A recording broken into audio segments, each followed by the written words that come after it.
There's a level of mastery that makes people stop and stare.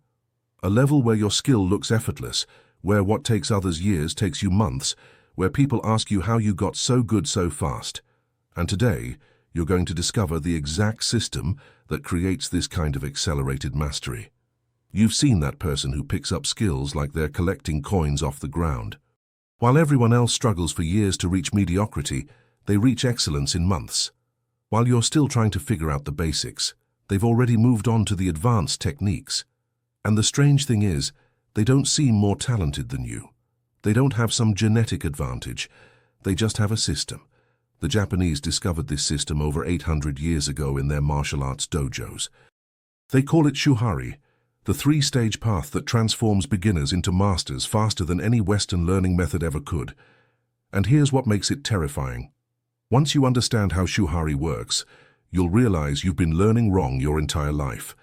Every skill you've tried to master, every hobby you've abandoned, every goal you've given up on, it wasn't because you lacked talent. It was because you were using a broken system. But before I show you exactly how this ancient method works and how you can use it starting today, I need you to do something for me. Hit that subscribe button right now, then click the like button, and in the comments, write one word, the skill you're going to master using this system. This helps me a lot and shows me that you're genuinely interested in transforming how you learn. Let's go. Chapter 1. The Pattern of Repeated Failure. Marcus was 32 years old when he finally admitted the truth to himself. He'd been trying to become an expert programmer for 5 years. 5 years of online courses, tutorial videos, coding boot camps and side projects. And he was still mediocre, still Googling basic syntax, still feeling like an imposter every time someone asked him a technical question. The pattern was always the same. Monday morning, he'd discover a new framework or language. He'd watch 3 hours of tutorials, feeling excited and motivated. Tuesday and Wednesday, he'd try to build something with it, following examples exactly. Thursday, he'd hit a problem the tutorial didn't cover. Friday, he'd spend hours trying to solve it, getting frustrated. By Saturday, he'd convince himself this particular technology wasn't right for him. By Sunday, he'd be researching the next thing to learn. This wasn't just happening with programming. It was his guitar sitting in the corner, untouched for months, his Brazilian jiu-jitsu white belt that never progressed past white, his attempts at learning Spanish that never got beyond basic phrases. The pattern was identical every time. Initial excitement, faithful following of instructions, hitting the first real obstacle, then the slow negotiation with himself until he quit. Marcus thought he was the problem. He thought he lacked discipline, or talent, or focus. What he didn't know was that he was trapped in the most common learning mistake in Western education, a mistake that the Japanese identified and solved over 800 years ago. Until the day he discovered something in an old book about Japanese martial arts. 3 words that would change everything. Shu-ha-ri. Chapter 2. The First Gate. Shuhari isn't just a learning method. It's a complete system that mirrors how the human brain actually develops mastery. And the first stage, Shu, means to obey, to protect, to keep the form. But here's what makes it radical. In Shu, you don't try to understand. You don't try to innovate. You don't try to add your personal style. You copy exactly, completely, without deviation. In the ancient dojos of Kyoto, when a student began learning swordsmanship, the master would demonstrate a single cut, one precise movement from beginning to end. The student's job wasn't to understand why the cut worked. It wasn't to modify it for their body type. It wasn't to combine it with other techniques they'd seen in movies. Their only job was to reproduce that exact cut, thousands of times, until their body knew it better than their mind did.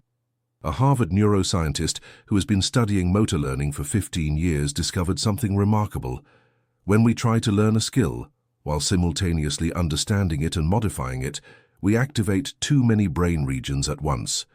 The prefrontal cortex, responsible for decision-making and creativity, actually interferes with the basal ganglia, which handles automatic movement patterns. We're essentially trying to build a house while simultaneously redesigning the blueprint. But when we practice pure imitation, something different happens. The brain can focus entirely on encoding the pattern into procedural memory. No decision fatigue, no creative interference. Just pure pattern recognition and reproduction. This is why children learn languages faster than adults. They copy sounds without trying to understand grammar rules. They obey before they comprehend. Marcus decided to apply Shu to his programming problem, but he did something radical. He chose one single expert programmer, a developer named Sarah who had a YouTube channel, and for 30 days he made a rule: he would only learn from her. No other courses, no other tutorials, no other resources. When Sarah showed a way to structure code, Marcus copied it exactly. When she demonstrated a problem-solving approach, Marcus reproduced it identically, even if it felt unnatural. This was harder than it sounds. On day 3, Marcus saw another programmer use a different approach that seemed more efficient. His instinct was to try it, to compare, to choose the best parts of both. But Shu demanded obedience. He stuck with Sarah's method. On day 7, he wanted to modify one of her patterns to fit his specific project. Shu said no. Copy first, understand later, innovate last. You want to know what never happens in traditional Western learning? We never stay in Shu long enough. We take a beginner guitar lesson and immediately try to add our own style. We learn 3 karate moves and start inventing combinations. We follow a tutorial halfway and then go off-script to make it more interesting. We think this shows creativity and intelligence. It doesn't. It shows impatience. And impatience is the enemy of mastery. By day 14, something strange started happening to Marcus. The patterns Sarah taught weren't just memorized anymore. They were becoming automatic. His fingers knew where to go before his conscious mind decided. He stopped thinking about syntax and started thinking about problems. And most importantly, he stopped browsing other tutorials, because he'd finally built a foundation strong enough to stand on. A Yale behavioral psychologist who has been studying skill acquisition for 20 years calls this the compression phase. The brain is literally compressing complex decision trees into single automatic responses. But compression only works when you're compressing the same pattern repeatedly. Every time you switch teachers, change methods, or try it your way, you reset the compression process. You're back to zero. The ancient masters knew this. That's why in traditional Japanese arts you don't get to choose your style until you've mastered your master's style.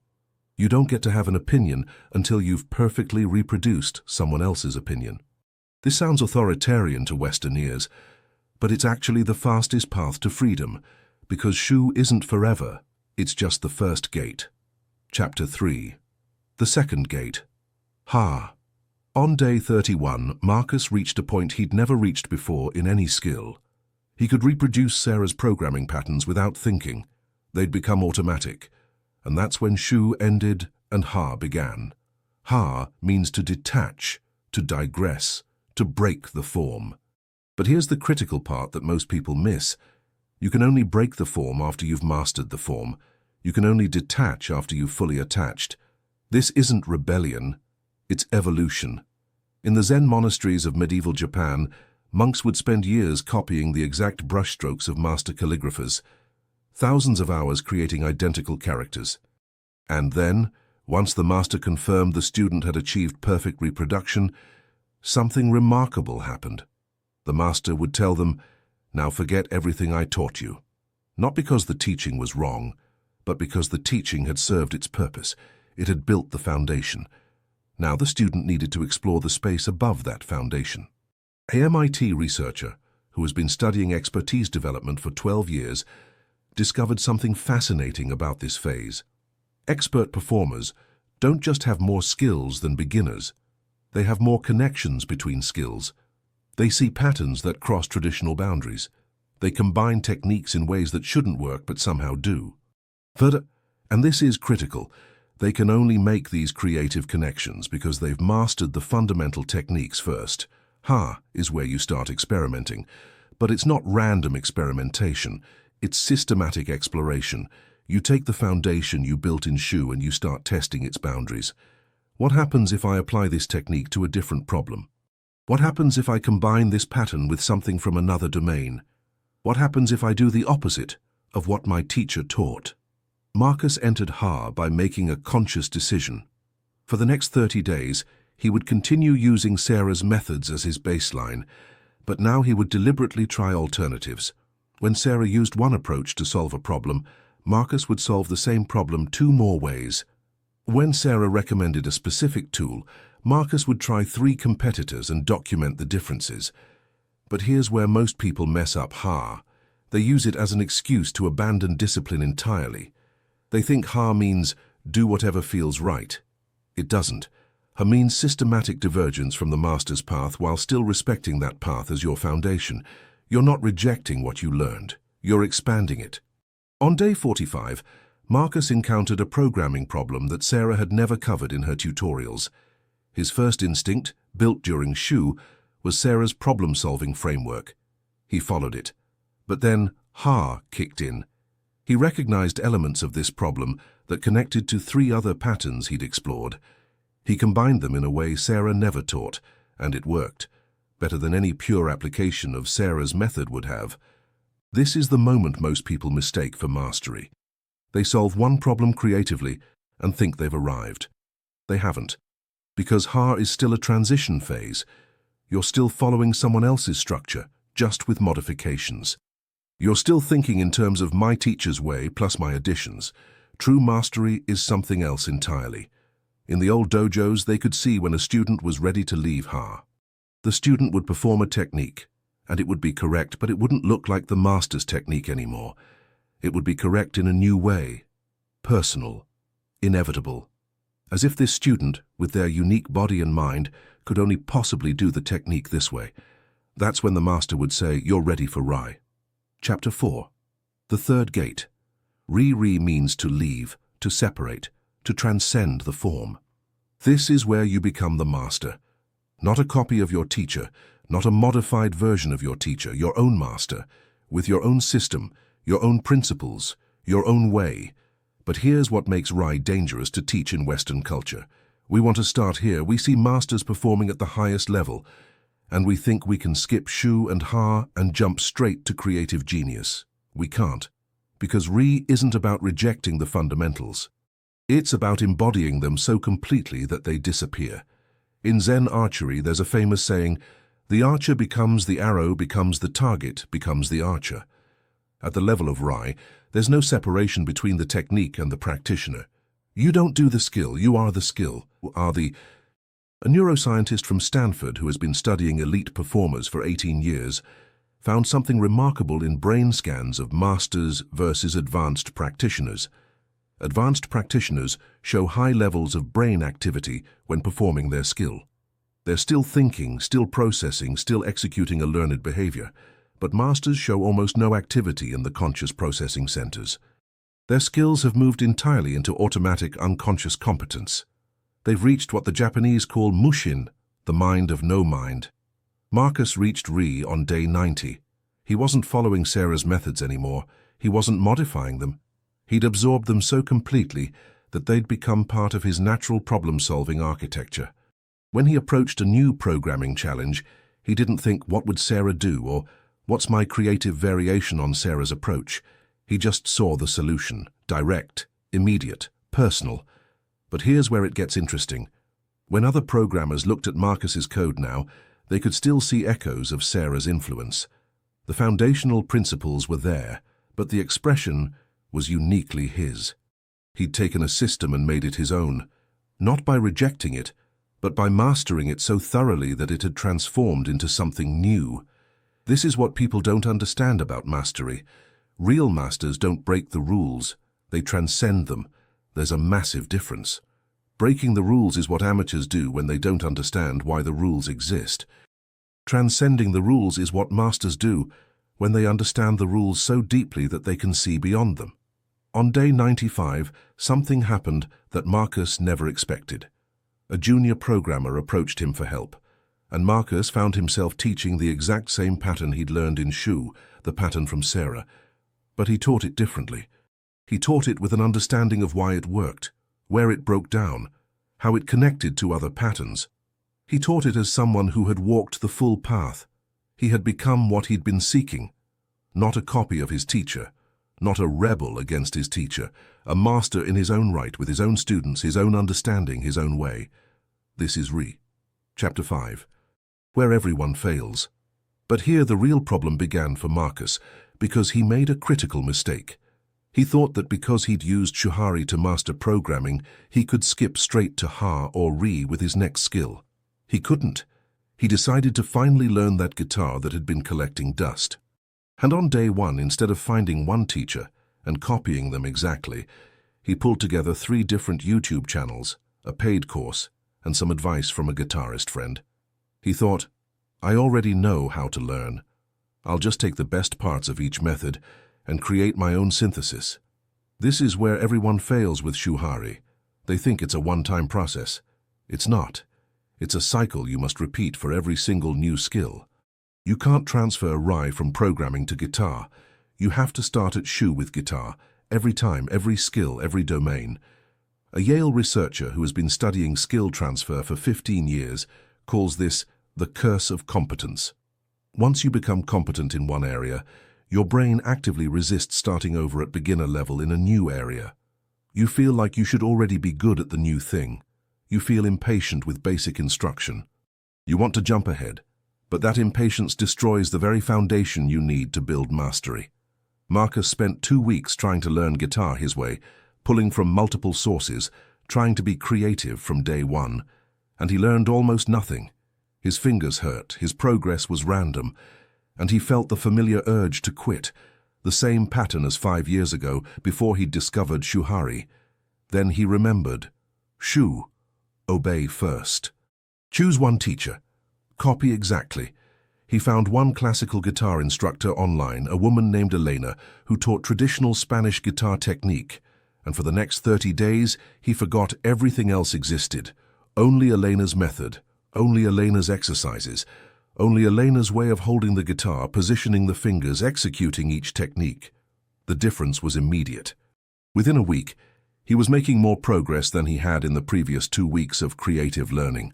Not because Elena was better than the other instructors, but because he was finally learning the way the brain actually builds mastery. This is what you need to understand. Shuhari isn't a shortcut. It's the only path. You can try every learning hack, every speed-reading technique, every memory palace system in the world. But if you don't follow Shuhari, you're building a house on sand. Fast at first, impressive to watch, inevitably destined to collapse. The ancient Japanese masters knew something about human psychology that modern education has forgotten. We want complexity because complexity feels sophisticated. We want variety because variety keeps us entertained. We want innovation because innovation feels like intelligence. But mastery doesn't come from complexity, variety, or premature innovation. It comes from simplicity, consistency, and patient progression through 3 inevitable stages. You can't skip them. You can't speed them up by mixing them. You can only walk through them one at a time with each skill you learn. Forever. Chapter 6. The 90-Day Transformation. By day 90 of his guitar practice, Marcus had reached something he'd never reached in any previous attempt at learning music: solid competence. He could play several pieces from memory. His fingers moved automatically through chord changes. His rhythm was steady and reliable. He'd passed through Shu and was deep into Ha, experimenting with different fingering patterns, trying pieces outside Elena's curriculum, but using her technique as his foundation. But something more important had happened. Something in his identity had shifted. For 5 years he'd been someone who tries things and quits. Now he was someone who masters things methodically. Same person, different system, completely different results. His friends literally told him, "Your consistency is scary," not with admiration, with discomfort, because when you're operating at the level of real discipline, it makes normal people uncomfortable. When you choose one path and walk it completely, while they're still jumping between shiny new options, it confronts them with their own lack of commitment, and their response isn't to follow your example, it's to label you as extreme. Marcus's response to "your consistency is scary" was simple. Great. Because he understood something most people never figure out. The consistency that scares others is the only consistency worth having. The discipline that seems extreme is the only discipline that produces results. The method that looks boring is the only method that creates masters. 3 months, 90 days. That's all it took to transform his guitar playing from non-existent to competent. Not because he practiced more hours than before. He actually practiced less, but he practiced right. One teacher, exact copying, no creative divergence until the foundation was automatic, then systematic exploration, then eventually his own style, and now he was applying the same system to everything. Learning Spanish? One teacher, one course, no deviation for 30 days. Learning to cook? One cuisine, one technique at a time, following recipes exactly before innovating. Learning Brazilian Jiu-Jitsu? One instructor, perfect repetition of basic movements, no rolling with upper belts until the foundations were automatic. Every skill, same system, same stages, same transformation. A Harvard researcher who has been studying accelerated learning for 12 years found that people who use a systematic progression method like Shuhari reach competence 10 times faster than people who use variety-based learning. 10 times. Not because they're more talented, because they're not constantly resetting their neural pathways by switching methods. The brain builds mastery through compression and automation. Hand compression requires repetition of the same pattern. Every time you switch patterns, you stop the compression process and start over. This is why you've quit so many things.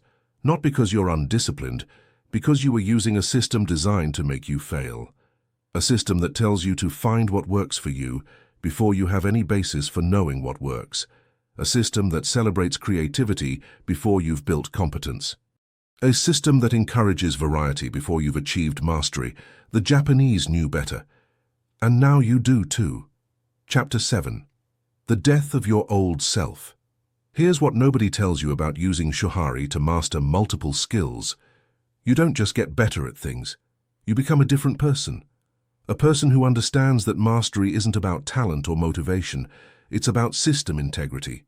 It's about walking through the same 3 gates, with the same patience for every skill you want to own. Marcus's life 6 months after discovering Shuhari looked nothing like his life before. Same apartment, same job, same income. But he could program at a senior developer level, play guitar well enough to perform for friends, hold conversations in Spanish, and had earned his blue belt in Brazilian Jiu-Jitsu. 4 skills. 6 months. None of them mastered completely, but all of them progressed beyond where years of trying hard had gotten him before. The old Marcus, the one who jumped between tutorials and gave up when things got hard, that person was gone. Not improved, not upgraded, dead. Because you can't become a master without killing the amateur. You can't develop unshakable consistency without destroying your attachment to variety and novelty. You can't build competence without abandoning the identity of someone who tries things.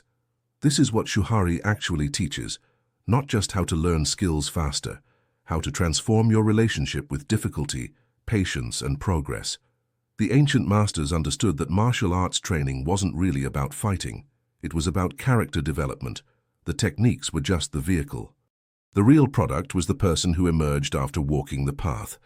In the Zen monasteries, they have a saying: before enlightenment, chop wood, carry water.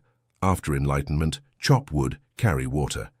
The actions are the same, but the person doing them has fundamentally changed. That's what Shuhari does. It takes the mundane process of learning, something everyone does, and transforms it into a forge for creating an entirely new version of yourself.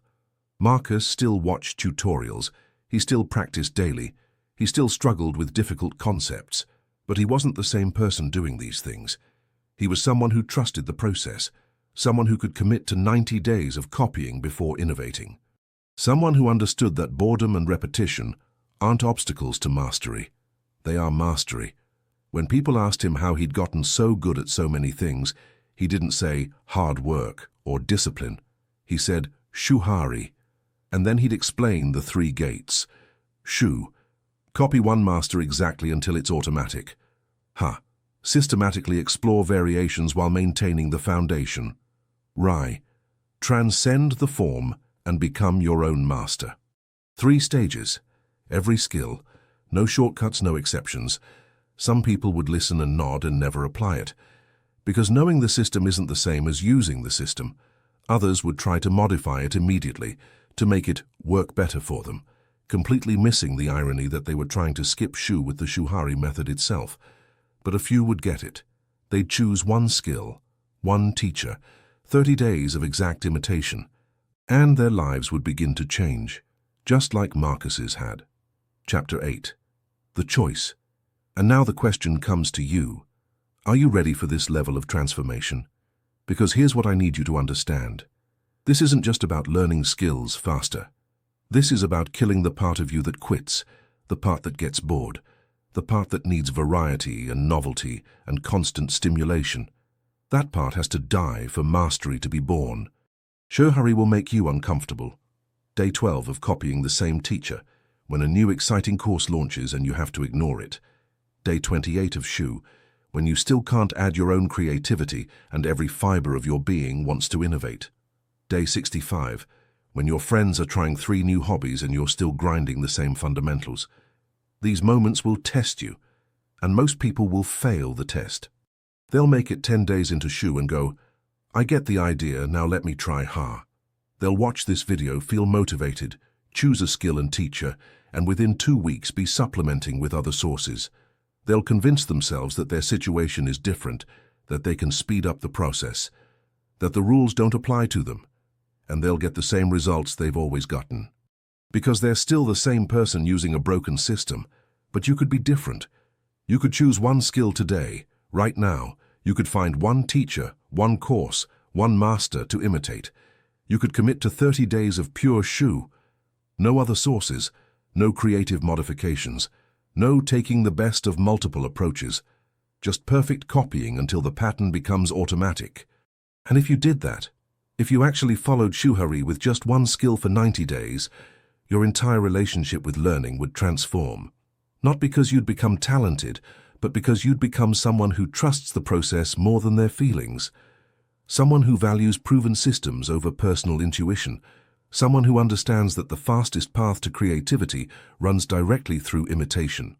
The ancient Japanese masters spent their entire lives walking through these 3 gates. With each skill, each art, each discipline, they never stopped. They never graduated from the system. Because Shuhari isn't a method you use and then abandon. It's a way of approaching or learning forever. Every new skill, every new domain, Shu, then Ha, then Ri, always. This is the level of commitment required for real mastery. Not 21 days to build a habit, not one weekend boot camp, not a single moment of inspiration, but a lifetime of patiently walking through the same 3 gates, over and over, with each new mountain you choose to climb. And when you reach that level, when you've internalized Shuhari so deeply that you automatically start every new skill in Shu without even thinking about it, people will look at you with confusion. How do you have time to get good at so many things? They'll ask. And the answer is simple. You don't have more time. You just don't waste time on broken learning methods anymore. Your consistency will scare them. Your patience will confuse them. Your willingness to be a beginner over and over will seem like a weakness until they see your results. And then they'll ask you for your secret, and you'll tell them 3 words, Shu-ha-ri. And most of them won't listen, because the system is simple. But simple isn't the same as easy. The question remains, are you ready for this level of transformation? Not transformation of your skills, transformation of your identity. Death of your inconsistent self, birth of your unbreakable self. Because that's what Shuhari actually does. It doesn't make you better at things. It makes you into someone who becomes better at things. There's a massive difference, and when your discipline makes others uncomfortable, when your consistency seems scary, when people tell you you're too focused or too serious or missing out on variety, you'll finally understand.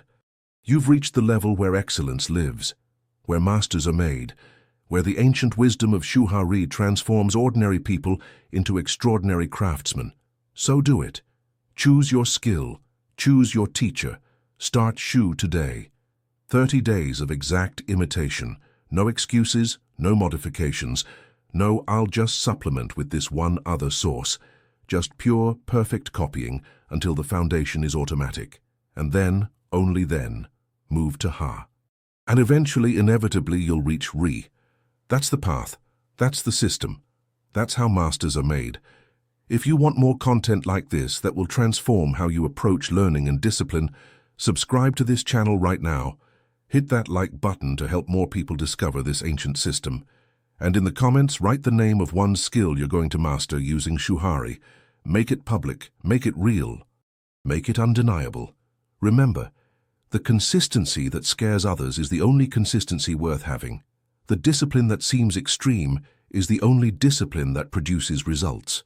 And the 3 gates of Shuhari are the only path to real mastery. If you've watched this far, thank you very much for your attention. See you in the next video.